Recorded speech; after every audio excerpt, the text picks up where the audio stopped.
Welcome back, friends. It's Anders. Today we are making a few different cocktails, and we're also gonna talk about one ingredient. This video is kind of interesting. We're making 3 cocktails. All 3 of these have sparkling wine in them. We are gonna talk about what sparkling wine is because that's the common denominator here. How do we get the bubbles in the wine? Because that's an interesting thing. And what's the difference between champagne and sparkling wine? Is there a difference? We're gonna talk methods, we're gonna have fun, and we're gonna make some cocktails. I'm gonna keep this pretty casual. We'll just move right along. Some people can really go in depth on sparkling wine because there is a lot of information, but this really is just a very broad intro. We're gonna show you some recipes for some fun cocktails. I'm gonna move my arms around. I would like to mention that the wine for today has been provided by Cellars, and this video is actually sponsored by Cellars, who I've worked with before. And if you are not familiar with who they are, let me tell you, they are an online wine subscription club. It's a monthly subscription club. Get online, take a 30-second questionnaire. It's kind of like a little quiz, but it's like one of those fun quizzes, like, do you like coffee or do you like beer? That kind of stuff. That helps the algorithm determine what wines you like. And as soon as you're done with this little 30-second questionnaire, they start sending you wine once a month. Open up the box, you're gonna have 6 bottles of wine, and you're gonna have corresponding cards that tell you everything you want to know about that wine. Flavor profile, food pairings, where it's from, serving temperature, all that stuff. Then you can rate those wines, and the algorithm further knows what it is you like in your wine. So in no time, you start getting bottles of wine that are catered to you. They're meant for you. If you use my link down below, you will receive 50% off your first 6-bottle box of wine. And if you become a member, you have access to exclusive bottles of wines like the ones I use in today's video. Thank you, Cellars, for providing today's wines and sponsoring today's video. If you're new to the channel, hit that subscribe button for more sips, tips, and recipes. And let's go talk sparkling wine and make some cocktails. To the bar.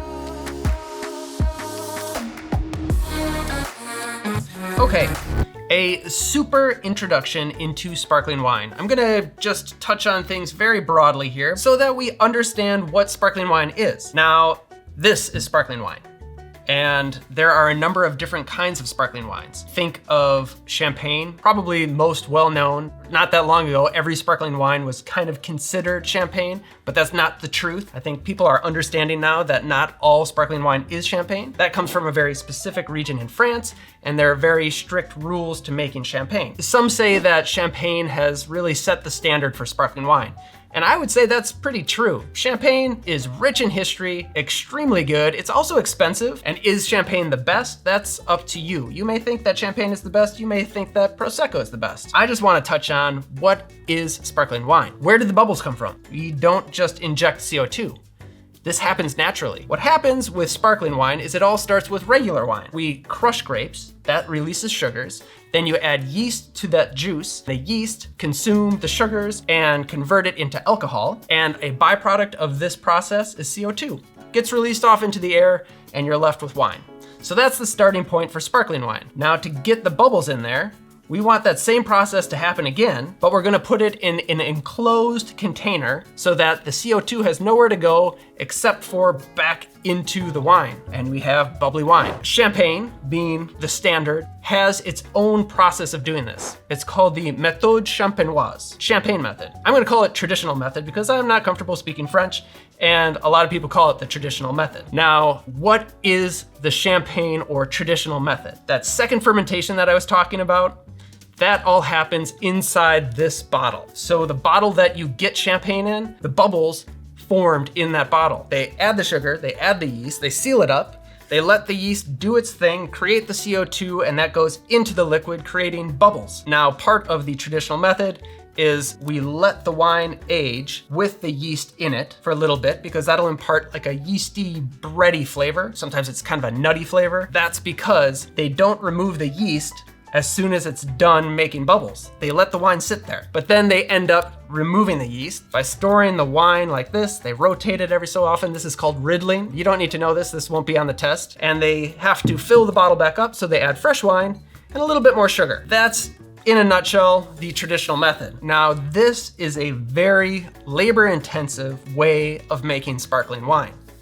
and part of the reason why champagne is so expensive. Here's something that's interesting. All champagne must be made with this method, the traditional method, but other wines can be made in this method as well, such as this one.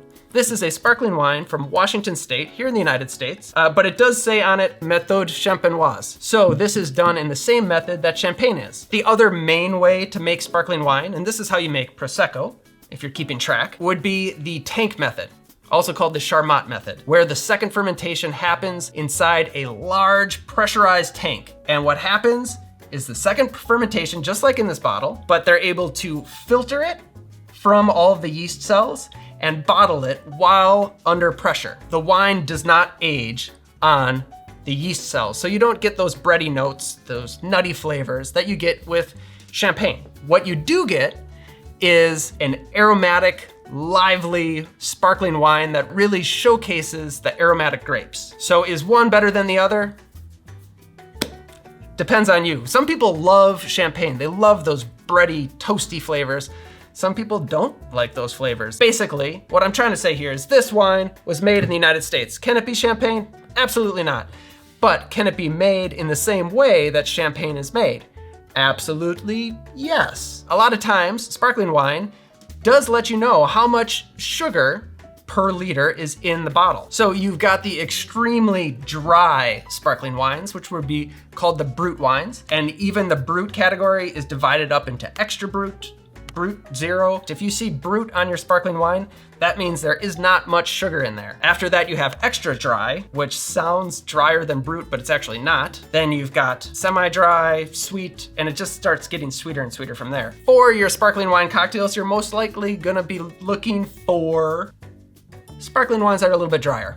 So I would say extra dry or drier. Bruts are great, extra dry is great. Now that I've been talking, I started off with a really nice cold bottle of sparkling wine. Not so cold anymore. So I'm gonna use a different one because Bright Cellars was kind enough to send me a few different bottles. You always want cold sparkling wine when mixing into a cocktail. Honestly, if just drinking it, you want it cold. Warm sparkling wine, dangerous.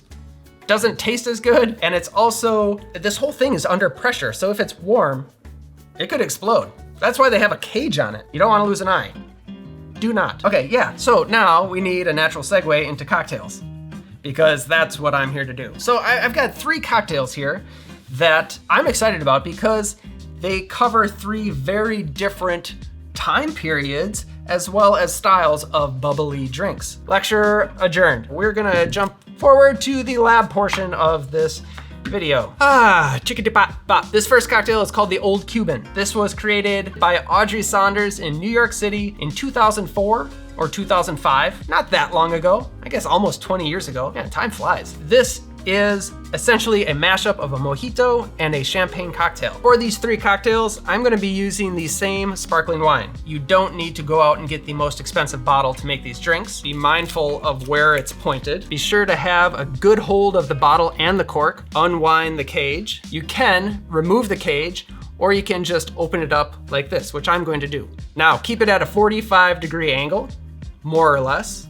Hold the bottom of the bottle, squeeze that cork, and then gently turn the bottle, and you'll feel the pressure pushing the cork out. And you want to release the cork under control, so we don't want a big pop. Cocktail number 1, what do we need to make it? Sparkling wine. We're also gonna need rum, lime juice, freshly squeezed, simple syrup, Angostura bitters, and mint. Now, the rum I'm using is from Trinidad, and the cocktail is called the Old Cuban. So it would make sense to use a Cuban rum, but I have made this with a number of different rums, and they all work. Let's build. We're gonna shake this drink up. Into the tin, we will add 6 to 8 mint leaves, depending on how big they are. Give these a smack, drop them right in. Some people are gonna muddle this one. I'm not going to because we're shaking, and I find that if I over muddle mint, it gets bitter and mushy, and I don't want that in my drink. Now we can add the other ingredients. Let's start with the rum. We'll do 1.5 ounces of rum. To that, I will add 1/2 ounce of simple syrup. For those wondering, this is my semi-rich syrup, so it's 1.5 parts sugar to 1 part water, but the original called for straight simple, so that's gonna be fine too. I'm doing this because I like the texture it offers in the drink. 3/4 ounce of fresh lime juice, and 2 to 3 dashes of Angostura bitters. This dash is pretty small, so at least 3 for me. Now we can add ice and shake. 15 seconds or so. Grab your chilled glassware, double strain into the cocktail glass, and we can top it off with the sparkling wine. I would say probably 2 ounces. Mine is probably about 1.5 ounces, maybe 2. I actually like this one without a garnish personally, but for you, I will give you a sprig of mint. No, a leaf. You get 1 leaf. Get a little clap, set it right there on the edge. The Old Cuban. Cheers. Ah, the mint. The mint is really good in this. Outstanding, bright, tart, you definitely get the mint, dry finish from the sparkling wine. I'm left with a little bit of the bitters, which I like very much. This is a drink for any time of day, any season. Next up, we have the Chicago cocktail. But this is kind of an interesting one for me because this cocktail was actually introduced to me as the Ohio cocktail, but I'm gonna call it the Chicago cocktail, which first print we see in 1930 in Harry Craddock's The Savoy Cocktail Book. It's essentially a champagne cocktail with a bit of orange curacao added to it. His measurements only call for a dash of curacao. My ratios, I add quite a bit more. I really like it. I do something a little different in my technique with how I make it, and I'll show you. So we're gonna need that same sparkling wine. We're also gonna need cognac, curacao, and Angostura bitters. This drink, you look at it, we're talking all spirits. And I've always said, if there's citrus involved, you shake the drink. If there's not, then you stir the drink. But I do always preface that with saying, there are exceptions, and this is one of them for me. I shake this cocktail. It just so happens Harry Craddock says, shake this cocktail. Now, Harry Craddock also says to shake a number of cocktails that I stir. I don't understand why you would shake them, but this one, it actually is great shaken. Into the shaking tin, we're gonna do 1 ounce of cognac, 1/4 ounce of orange curacao, and 2 good dashes of Angostura bitters. I'm gonna do 4 dashes because this is a small dasher. So add ice and shake. Grab your chilled cocktail glass and we can strain this off. If you'd like, you can double strain to get all the little ice chips, but in this one, I actually kind of like the little ice chips on top. Personal preference. And then top it off with the sparkling wine. I'm gonna say 2 ounces or so. Now we can add a little orange zest right on top. It also works well with lemon zest, so whatever you have handy, right across the top, the sides. There we have it, the Chicago cocktail, or Ohio. Cheers. And look at that, it's a beautiful orange color. I get that orange right up front because of the orange oil. And shaking an all spirit cocktail is kind of fun. You know, you're breaking the rules. If you're a rebel like me, try shaking. But if you color inside the lines, then stir your cocktail. No judgment.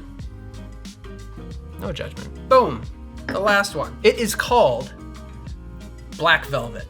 Great name. This may be the first sparkling wine cocktail. Dates all the way back to 1861, was created in London in honor of Prince Albert. 2 ingredients, one of them is sparkling wine. The other one is beer. Where's my beer? But not just any beer, a stout. I'm using Guinness because I think that's pretty standard with this drink. In fact, personally, I think of this as a beer cocktail because the first time I had it, it didn't have sparkling wine in it. I had it with hard cider, which is also very good. And apparently you can also call that a black velvet. So being a sparkling wine cocktail video, we're doing it with sparkling wine. I believe that was the original recipe. Get a chilled glassware. There we are. Is that a crack? It's not a crack, sorry. I kind of fixate on these glasses because they're very old. Not a crack. Get your beer ready. This is easy peasy, 50-50. So halfway up, I happen to know my glassware, so I know that this is 8 ounces, so I'm putting 4 ounces of beer in the glass. It looks like I'm pouring more than half, but look at the shape of this glass. Actually, this shape is ideal for this cocktail because it flares out.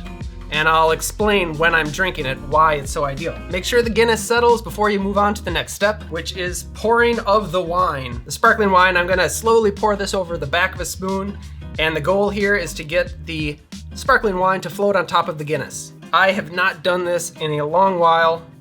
I hope that I still have the chops. Here we go. Just dive right in. We're gonna slowly pour it across the back of the spoon. Ah, gorgeous. Oh yeah. Can you see it? Yeah, I can see it. I'm really pleased. I thought it was a 50-50 chance that it would work. Now, this is the ideal shape of glass because I've seen people pour this in a Collins glass so that you can see the definite split. However, when you take a sip, all you get is sparkling wine. In fact, you have to drink all the sparkling wine until you start getting to the beer. This, on the other hand, is narrow toward the bottom, wide at the top. The stout is higher up in the glass. So theoretically, when I take a sip of this, I'm gonna get sparkling wine and the Guinness. Watch. It's not working. It'll work. No. I taste Guinness. You do? I do. Okay, try again. Oh, yeah. Huh? Yeah. Genius! Brilliant! That is really good. Actually, it kind of tastes like cider. This one, you have to try. 2 ingredients, no ice needed, no fancy tools needed. 1861. Thank you for watching, like and subscribe. Thank you Bright Cellars for providing today's wines and sponsoring today's video. Remember, use my link down below, get 50% off your first 6-bottle box of wine. Try these, let me know in the comments which ones you do try, what you prefer, what you like. And we'll do this again next week. Not this again, we'll do something different. Cheers.